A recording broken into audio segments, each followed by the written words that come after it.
we're going to talk about drug and alcohol and tobacco use here in Japan versus in America.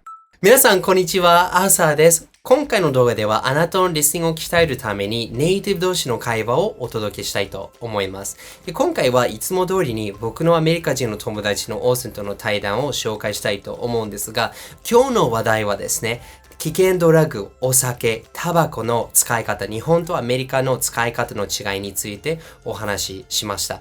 とても刺激的な会話になるので、ぜひご覧ください。で今回の会話は 100% 英語での会話になるんですが、自分のリスニング、自分の理解度を確認するために、日本語と英語の字幕が両方ついていますので、ぜひご利用ください。で今回の動画は、もともと The Austin and Arthur Channel という、別のチャンネルで放送されたものになるんですね。でそのチャンネルでは、この話題の他にいろんな話題をお話ししてるんですが、そのチャンネルでは字幕がないからちょっとハードルが高いと思うんですが、字幕がなくても見たいと思っている方はぜひご覧ください。Please check it out over there. でこれからいろんなトピックスも話していきたいと思いますので、特にアーサーとオースに話してほしい、聞きたい話題がありましたら、ぜひコメント欄でシェアしてください。And without further ado, let's get started. ブルンCheers. So my whole schedule's disrupted now because I drank too much on Sunday. 皆さん、本当にここまでもう飲んじゃってて。So Austin is complaining about stupid stuff. I am not complaining about stupid stuff. Yeah. Sorry, this actually might be a little bit loud, so I'm just going to turn down the okay. volume a little bit. Super loud. Well, okay, so Austin. We get more loud when we start drinking. That's true. So what are we talking about today, Austin? Okay, so we're going to try and stay on topic this time because we tried actually filming this episode twice now. Okay. This is the third time. This is the third time. This is the third time we tried to do this episode, and both times we've gone completely sidetracked and talked about something else. So we're going to stay on topic. Okay. We're going to talk about drug and alcohol. And tobacco use here in Japan versus in America. Yeah. First, let's go like section by section. So first, let's talk about the simplest thing to talk about would be tobacco use. Yeah, cigarettes. So I think this is a really interesting thing because when you look at I want to compare it to drugs really quick. So Japan's really strict on drugs, right? There's very, very strict laws, even on whatever drug you want to list, right? However, up until recently, tobacco use has pretty much been unrestricted, right? I remember coming here 10 or 15 years ago, and you could smoke anywhere. Yeah, you right. Could smoke on train platforms. There was no smoking room. It's like there were even teachers smoking at my school. Okay. They would go outside to smoke, but they'd still smoke on campus. Versus in America, at least in on the West Coast, tobacco use is like severely prohibited. Yeah. You're not allowed to smoke in public areas. You're not allowed to smoke at all on a school campus. You have to go all the way off campus to smoke if you're a teacher. Yeah. If you're a student, you just go behind the school. But there's you'll see anti-smoking ads everywhere. Yeah. And growing up, you would see. Do you remember Dare? Yeah. Yeah, and like remember all the commercials they would show for Dare being like, they would show like I think it was like a pork shoulder. Okay. At least that's what it looked like. They would show like a pork shoulder and be like, this is what your lungs will look like after you smoke cigarettes. Okay. You know? And I remember seeing that and growing up and thinking cigarettes were just the worst thing ever. Yeah, me too. Right? Me too. And recently in Japan, I think that started to kick in because like you're not allowed to smoke in most public areas in Tokyo now. There's like designated smoking sections, and I actually feel kind of bad for the teachers at my school because there's a number of teachers who smoke, and obviously you're not allowed to smoke at school. So it's like if they want to take a smoke break, they got to like run all the way over to like 7-Eleven. Yeah. And there's like a designated smoking area inside 7-Eleven. But it's really crazy how like different the tobacco use cultures are here. Well, let's talk about that for a bit. So I forget, what year were you born? So I was born in 1990. 1990, right? Yeah. So I was born in 91, right? So, but you grew up in the United States. Yeah. And up until 99, I was in Germany. Okay. Right? So I think the tobacco culture there would be very different too. Sure. So like the first thing that I remember is that when I moved to the United States in 1999, cigarettes just smelled terrible. Oh, they had a different smell. Yeah, I Really? feel like cigarettes in Europe smelled better. Interesting. There was a different smell. That's And- so interesting. And people did that everywhere, you know, too. And when I first came to Japan, there were plenty of places that still had lots of like places where you could smoke outside or you could Yeah. smoke in the restaurant. And it was much more free. But when I came to the United States, it was almost like you were a bad person if you Oh, smoked. absolutely. Yeah. Yeah. I mean, like there were times that people could get. I'm going to use the word attacked, Yeah. but I don't actually mean attacked, but Like people verbally. come up verbally. Yeah. They'll verbally attack and be like, "How dare you smoke right here?" Yeah. You know, the laws. So smoking is completely prohibited in public spaces in Seattle now. Okay. But at the time, probably about 10 or 15 years ago, you were not allowed to smoke within 50 feet of an entrance. yeah, right. Oh, it was 50 feet, not 25 feet? I think it might be 25. Yeah, okay. But it was like a distance. Like some distance in front of an entrance, and people were very strict on that. Yeah. If you were smoking like near an entrance, like usually someone would come out and yell at you Okay. for it. Because, you know, to be fair, cigarettes is a very noticeable smell. Mhm. Like once you smell someone smoking, it's very obvious. Yeah. So it really surprised me, like coming over here in Japan as a high school student, and you know, especially I noticed it most on the train stations. Mhm. We would come here, and especially when I would be down in Osaka, Mm-hmm. like Osaka's always got that little hint of old-fashioned Japan Mhm. that I don't think will ever go away. And you'll get on some of the train stations, and it'll just there'll be like a haze Yeah. on the platform. Dude, so I got to tell you, right? So I remember when I was 11 or 12 years old, I went to Greece, Yeah. right? And so a big part of European culture is you have these cafes, you have these restaurants where you eat outside. Mm. Like there are tables and seats where you can eat outside in front of the restaurant, right? Okay. And that's not so common in Japan, that's not so common in the United States. Sure. But when I would walk by those places in Greece, there would be like a cloud of smoke. Yeah. That I would have to wade through because it was so thick. Oh, very 'cause much everyone so. was smoking. Yeah. You know? Yeah. And yeah, it's funny how like I remember when I was younger and in the United States we had very progressive anti-smoking programs. Yeah. So I thought that like you had to be the devil in order to smoke. And so I remember completely. when I found out that my dad smoked cigars every once in a while for a celebration, I said, I was 5 years old, and I was like, Dad, you can't do that. It's horrifying. Yeah. I think and forgive me if I'm wrong about this, Carrie. My sister Carrie, I think if I'm remembering right, I believe she smokes and or at least smoked in the past. Yeah. And I remember overhearing this at some point. And like I said, maybe I'm wrong on this. I don't think I've ever brought this up to my sister. But I remember learning that and being like, oh, I'm so disappointed. Oh my gosh, you smoke? They smoke. Yeah, like you have lowered as a person in my perspective. Because in school they taught you that like bad people smoke. Yeah.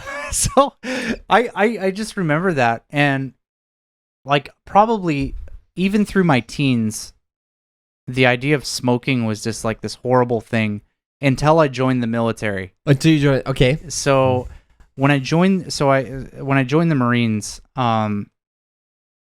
everybody smokes. Okay. Like literally everybody. Okay.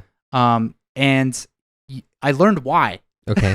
So I learned why people smoke, and it's kind of like a relaxant. Okay. Right? And it's like drinking coffee without like the caffeine rush. Okay.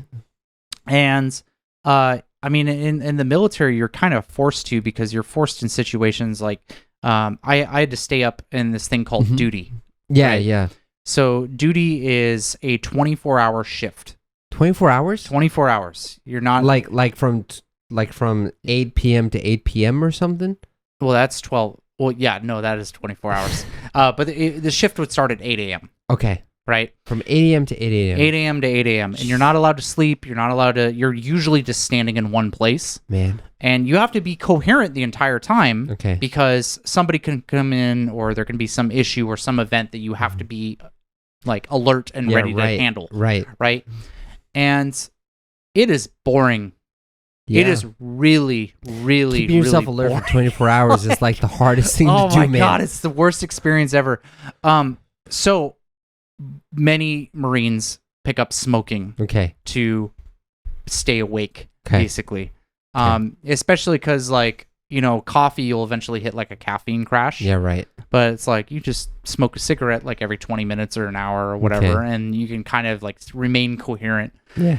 And so I picked up smoking for a bit, and luckily I never got addicted. I dropped the habit like pretty much immediately after I got out of the military. Mm-hmm. That's good. But yeah, man, like smoking is such a different experience, because I remember buying cigarettes and looking at the price and realizing like just how outrageously expensive it was. So like in the States, how much is a pack of cigarettes now? These days, I mean, it's been forever since I looked at cigarettes, but I think it's somewhere around like $15 really for a pack of cigarettes, which would be like 2,000 yen. You know, it's funny because like back like 8-9 years ago, I looked and they were about like $10 United States dollars a pack, right?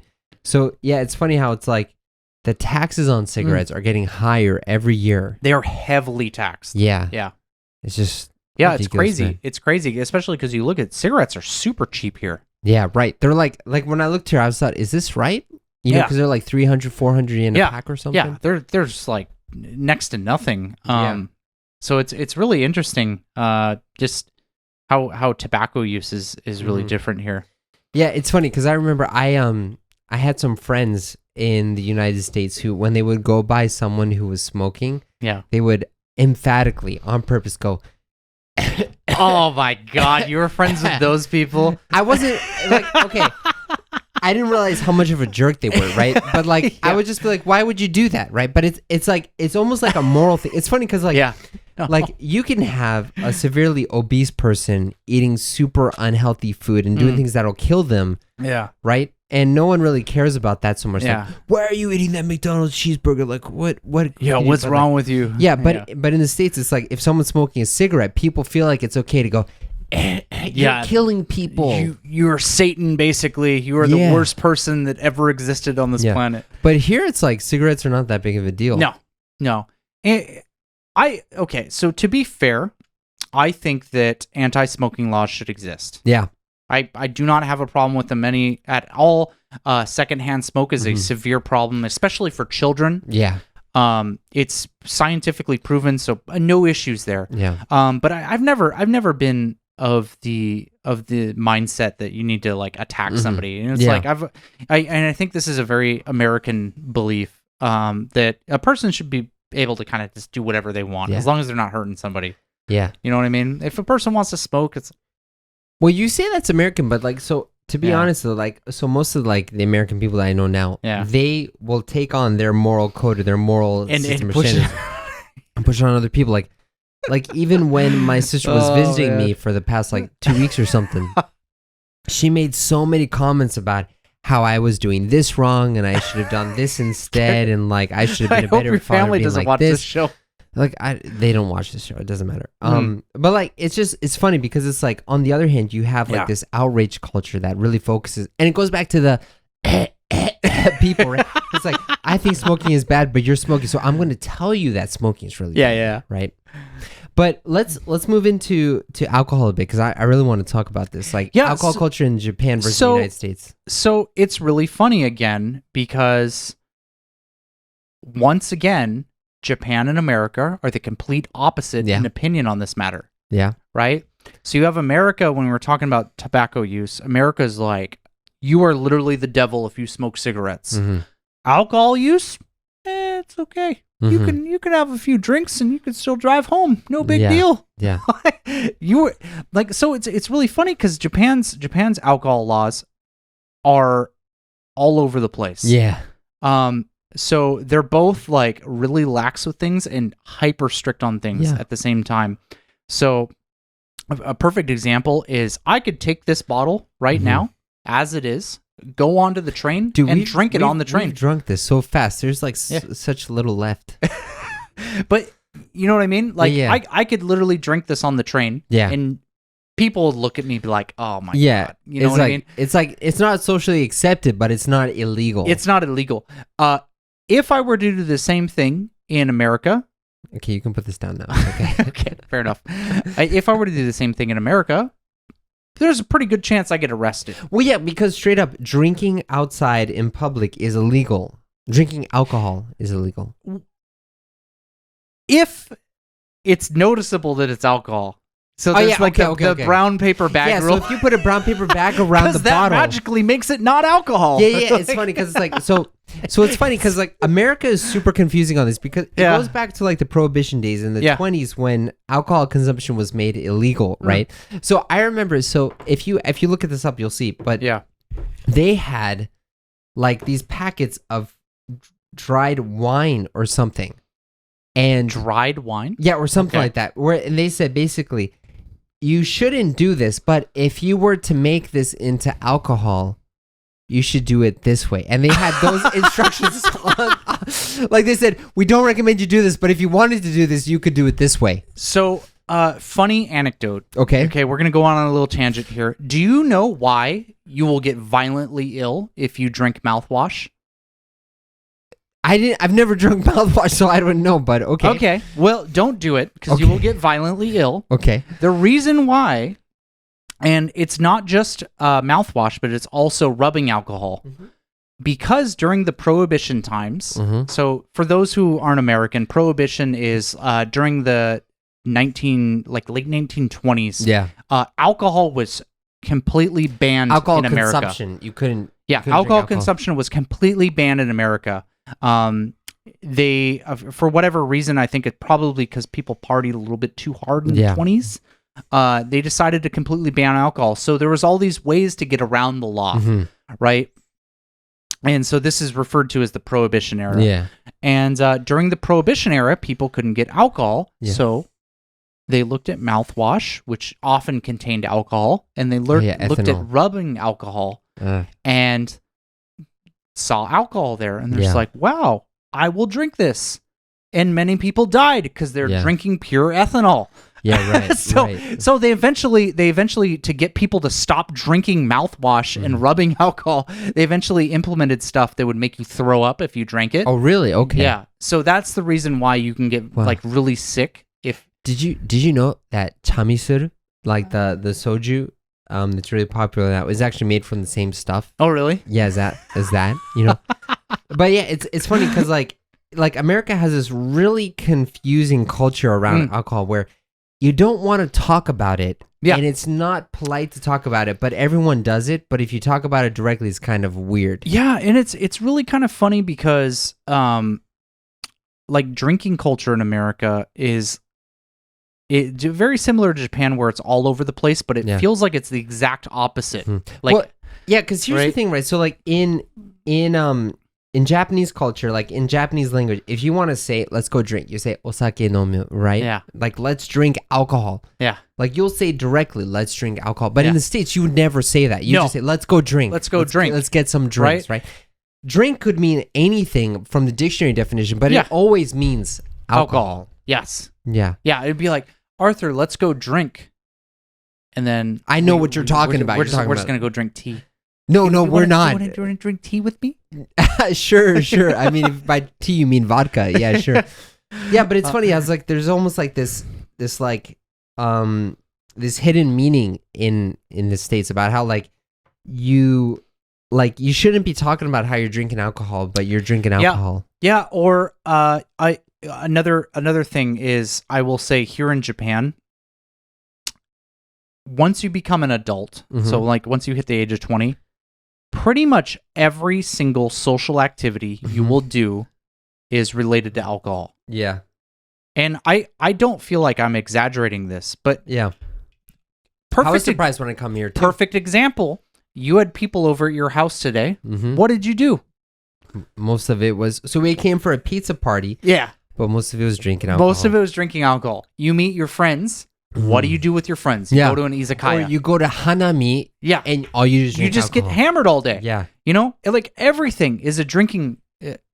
You okay there? You can't I'll be pretend okay. that I didn't see that. You just spilled all over the table. You didn't see anything, man. Get out of here. But yeah, pretty much everything's a drinking activity here. And so, but like compared to America, people still do drinking activities, Yeah. but it's not like as it's a little bit more subtle, I guess is how Yeah. I put it. Like when you want to hang out with people in the summer, it's like, oh, let's have a barbecue. Yeah. And it's kind of implied that people will be drinking at that Yeah. event, but it's like you're kind of doing other things. You're like eating, and I think when I think of social interaction with friends, I think it's more like food focused Yeah. in America, whereas Japan is more alcohol focused.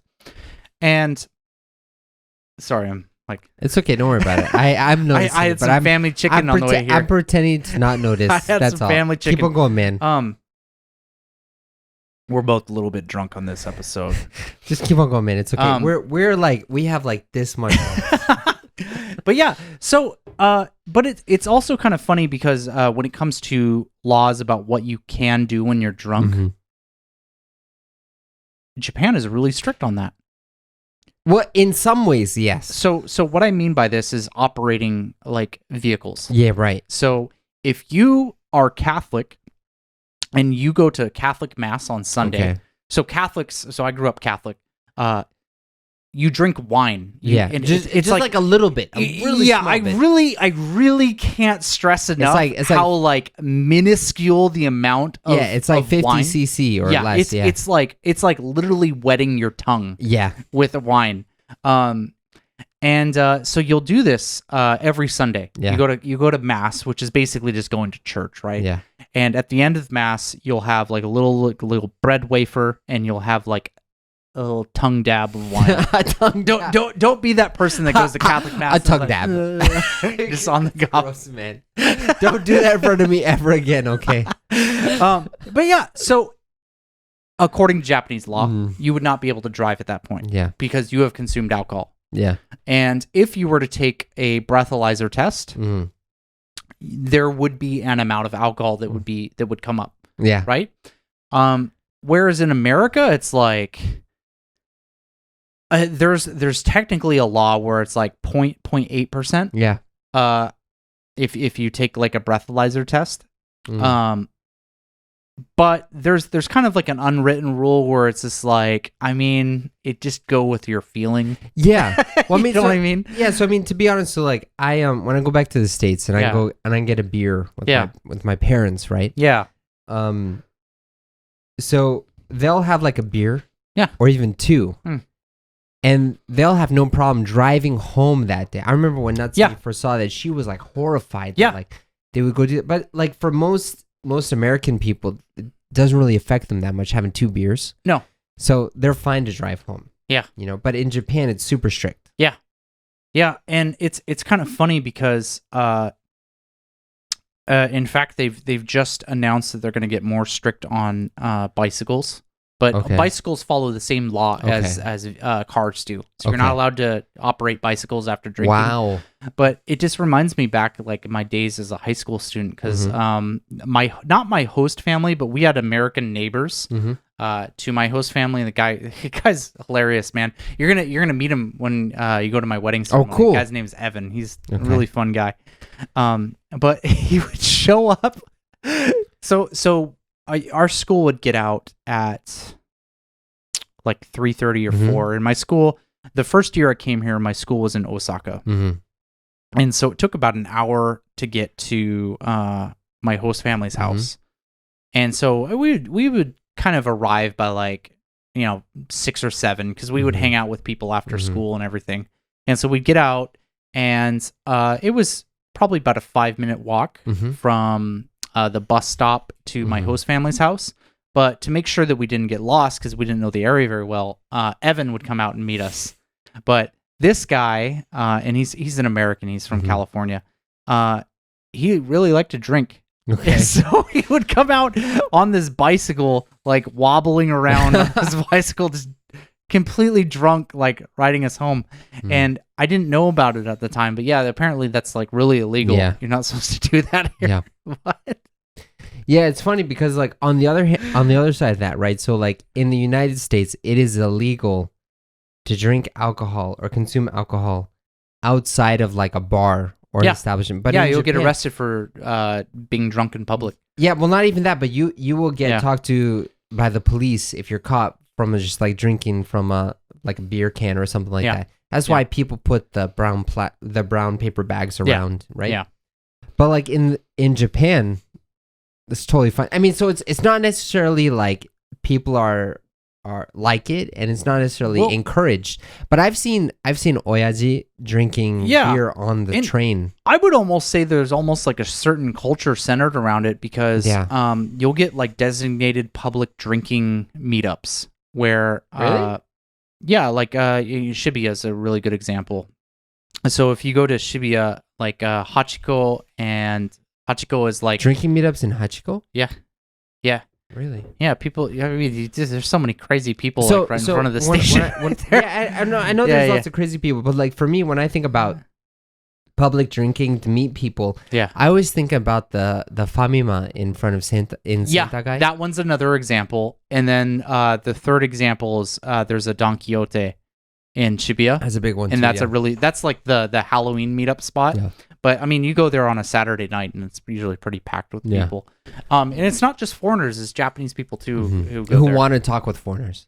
Yeah, it's kind of like known to be like an international spot. Yeah. But there's kind of this drinking culture that's been formed of drinking from konbinis. Oh yeah, right. Yeah. You know what I mean? It's like, oh, let's go get a couple konbini beers and like sit outside and talk. Because American people are too cheap to drink at izakaya. So.